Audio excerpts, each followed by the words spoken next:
Welcome to the Chester Centurions podcast, where we spotlight leaders driving growth and innovation. Today's guest is Paul Bellingham, co-founder of Knight Corporate Finance, a boutique advisory firm specialising in mergers, acquisitions and funding for tech sector businesses across the UK. Paul shares insights from 17 plus years of helping entrepreneurs sell, scale and secure capital, and his own journey from corporate life to entrepreneurship. In this episode, Paul talks about current trends and challenges in the NA and funding landscape, the highs and lows of starting a business during the 2008 financial crash, the realities of business ownership, sacrifices, sleepless nights and resilience, high personal rituals, including cold water therapy for staying sharp and focused, and why focus, decisiveness and mentorship are crucial for long-term success. If you want a candid look at what it takes to build and exit a business and how to keep learning along the way, this episode is for you. So let's dive in.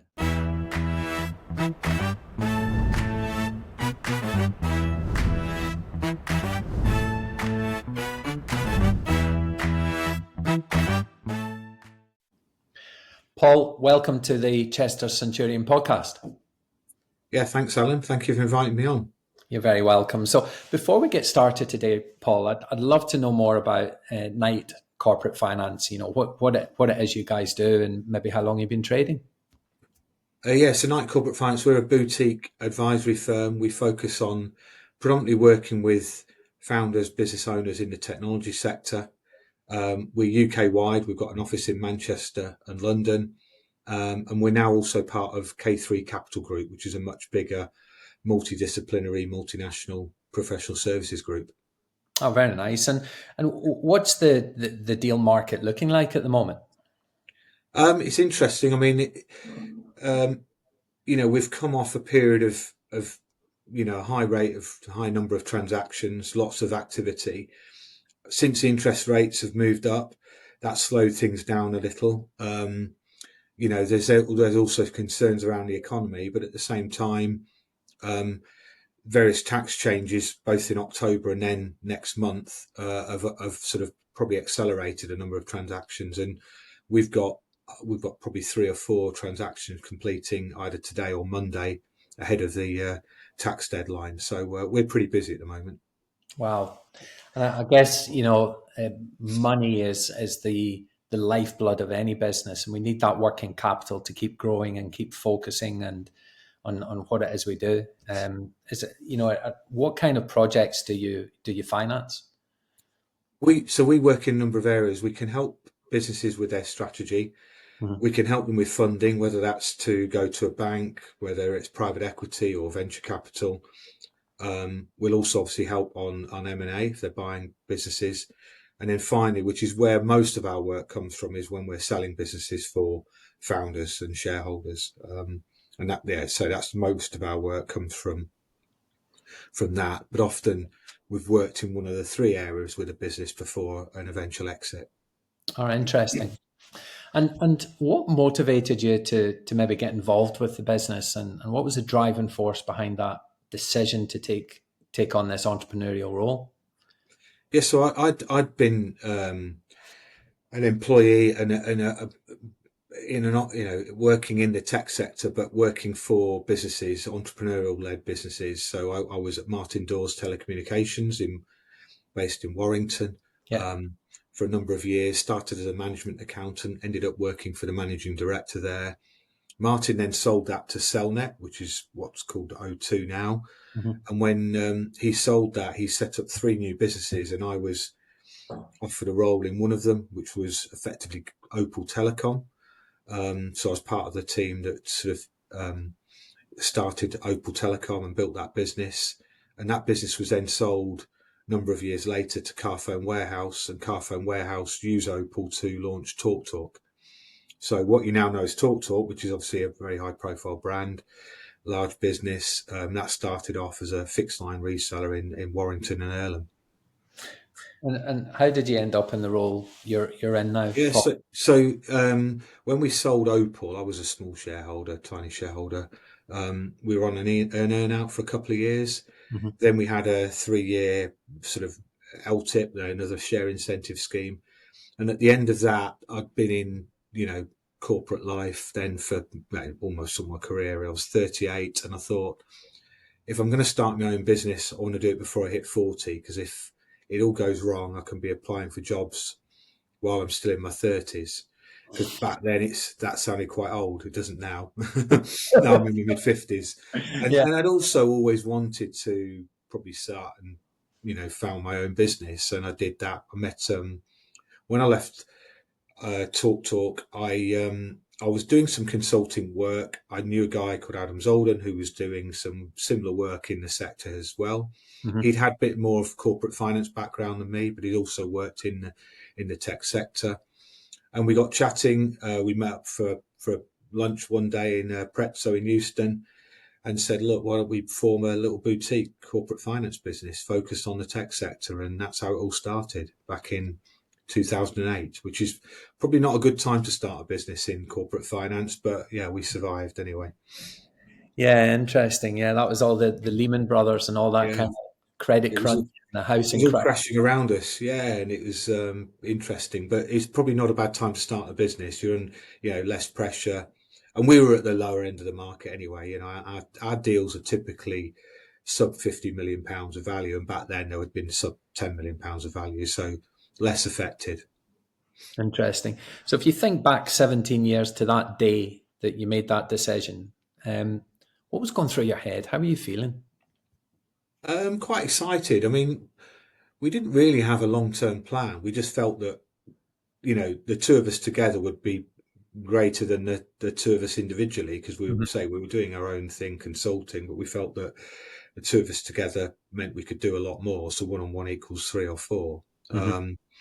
But yeah, we felt there were some good opportunities. We put a little advert in Comms Dealer, which is one of the industry magazines. I remember what we paid £600 for it.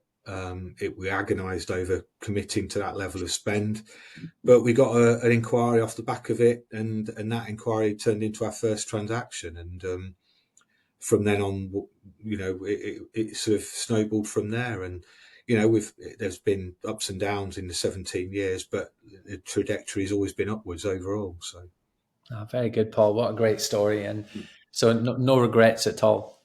no, none at all. It's been a great journey, and hopefully it will continue to be. Beautiful. What would you say are some of the misconceptions about running a business, and how do you go about addressing them? I think in the UK as a whole, there's certainly, not as possible. There's certainly a lot of negativity. It feels there's a lot of negativity towards business owners. I think they're both in the media and just general public perception, compared to, say, where the United States, where I think business owners are, admired and respected. I don't feel that's necessarily the case in the UK.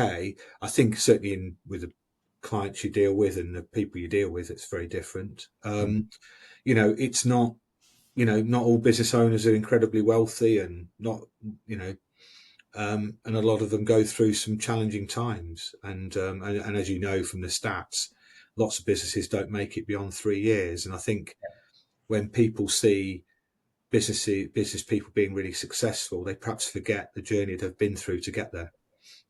I think that's very true indeed. And I think 80% of businesses will go into liquidation before 3 years. Yeah. Or it's a scary stat. It's around about that, really. So, and the biggest employer in the UK is the SME market. Yeah, So exactly. the small business owners in the UK employ more people than any other industry, and put their life and life savings and put their house on the line sometimes to make the sacrifices to grow their business. They forego a lot. You never really switch off. You have lots of sleepless nights, and and you've got to be really tenacious. And you need a bit of luck as well along the way. And but it's tough. It's not easy, and you can never really say you go on holiday, but you're always looking at your emails, and that work-life balance is difficult when it's your own business. You've segued beautifully into my next question, Paul, which was about work-life balance, and as a business owner, how do you manage that, and do you have any sort of personal rituals or habits that keep you really motivated and focused? Yeah, I mean, when we started Night, it felt like it was 24/7 for a long, long time. Mm-hmm. Sometimes even now it feels like that, because when you're working on a transaction, for your clients, that transaction is a life-changing event for them, and it's the Mm-hmm. most important, or one of the most important events of their lives, and you've got to be completely focused and completely supportive. I mean, we've now got a much larger team, so Adam and I don't have to be as hands-on as we used to be, which allows you to have that, say, a better work-life balance. But there's things I like doing. I like running. I I do like my holidays, so I do try and get away. I don't necessarily completely switch off, but at least, if you're reading your emails in sunshine, it always feels a bit better than when the rain's pattering on the window behind. Yeah. Um, and actually, even now, a more recent thing, I've just got into sitting in an ice tub every morning for 4 minutes, just to help sort of reset and um, calm me down. I haven't got that yet, Paul. So 4 minutes in an ice tub. It's really recommended.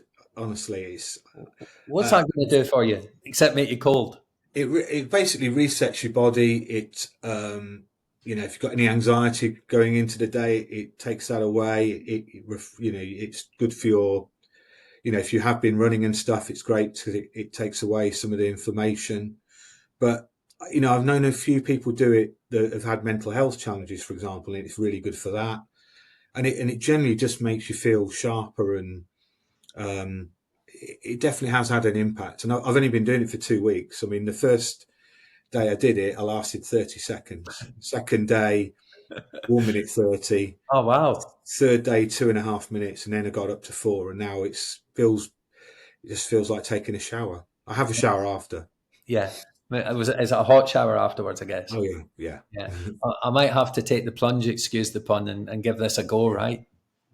I think yeah. It's great. It's great. there was an ice cold shower outside the sauna at gymnasium I used to go to, and I only ever managed to get my arm in it. But maybe I just need to take the plunge and just go Yeah, for this. If there's so many health benefits and it clears your head for the day, yeah, it's a good ritual to get in. So listen, business is moving faster than I guess it's ever moved in history. We've got AI, we've got all these things that are happening. I don't think it's ever going to get slower again. I think this is the new normal. How do we stay adaptable and open to change? And are there any specific strategies that you use to remain innovative?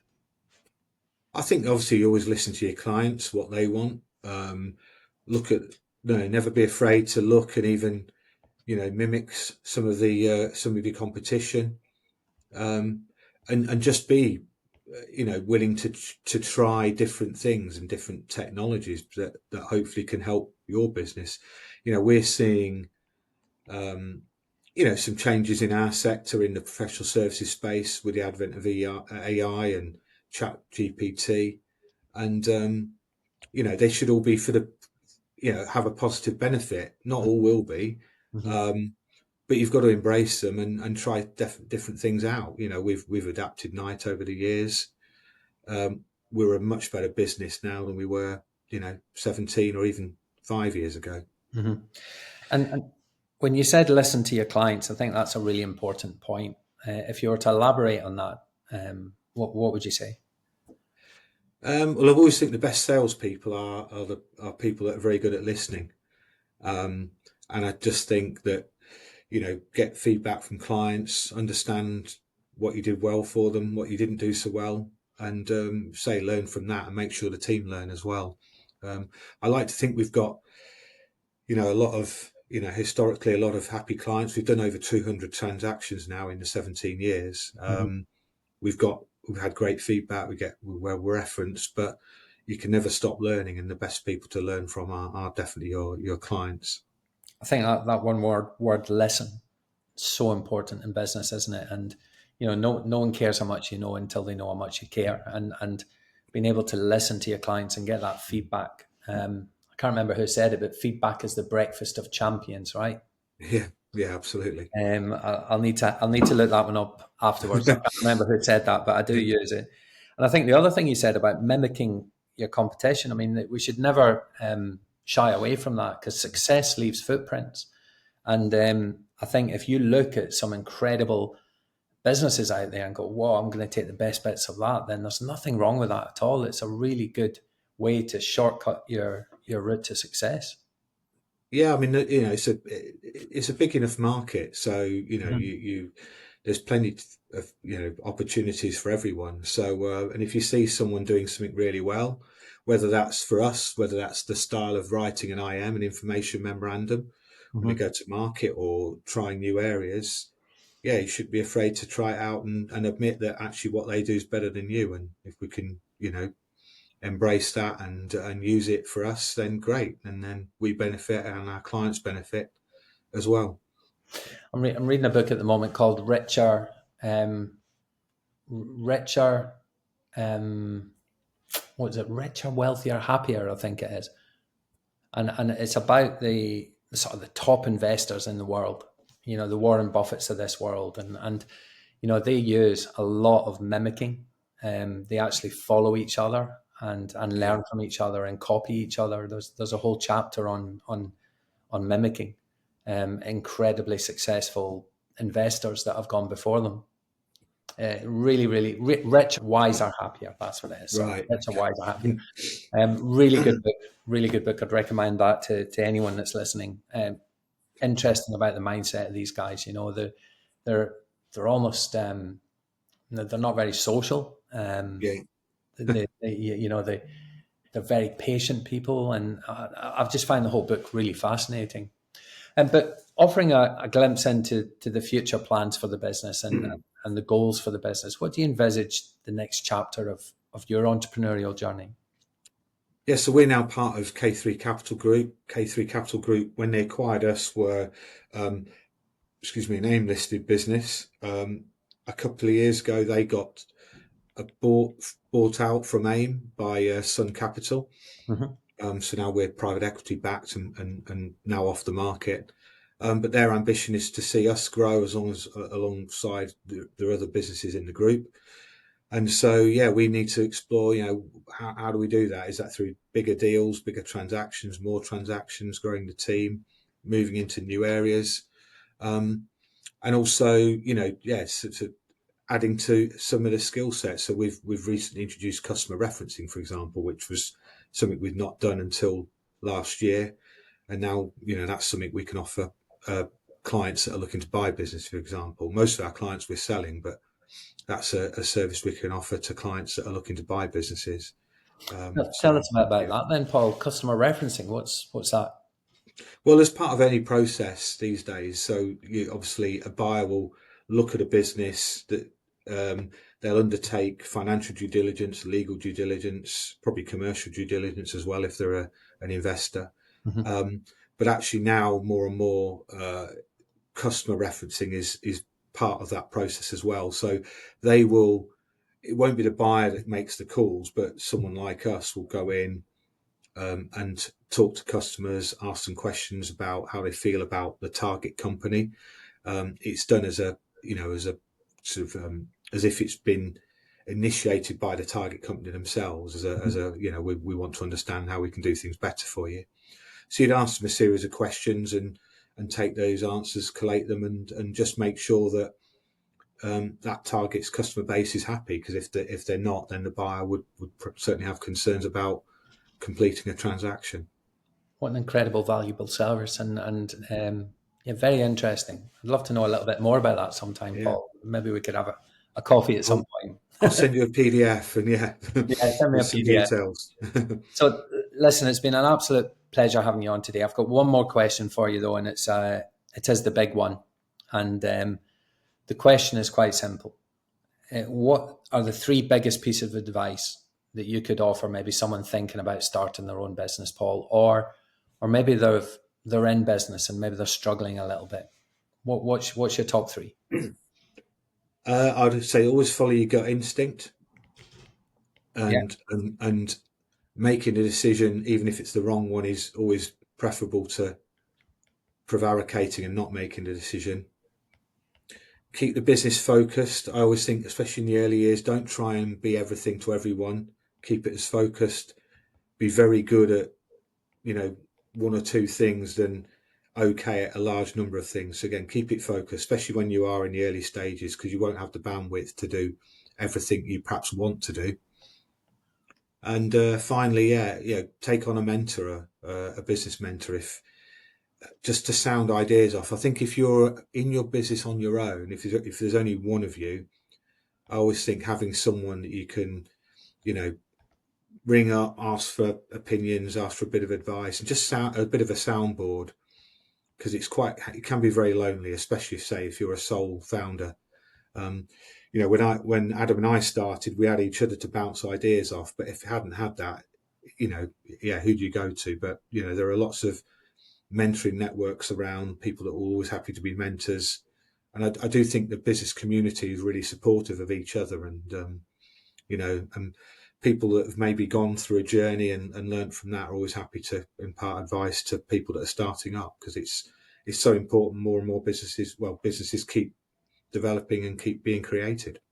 100% agree. I think it's human nature, isn't it? We want to help each other. And, whenever I've asked for help, whenever I've reached out, you always get an influx of people that are willing to help.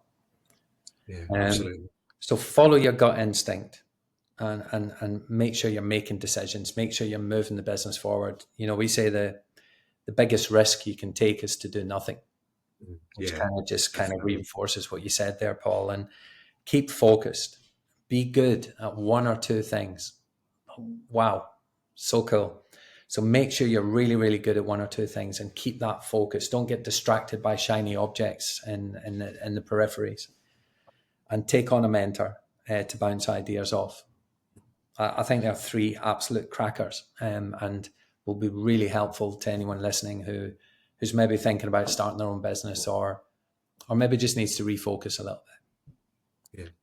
Absolute pleasure having you on today, sir. Thank you so much. There's a load of value there for people to take away, and let's stay in touch. I'd love to have that coffee sometime. Definitely. And thank you again for inviting me on. And we'll definitely keep in touch.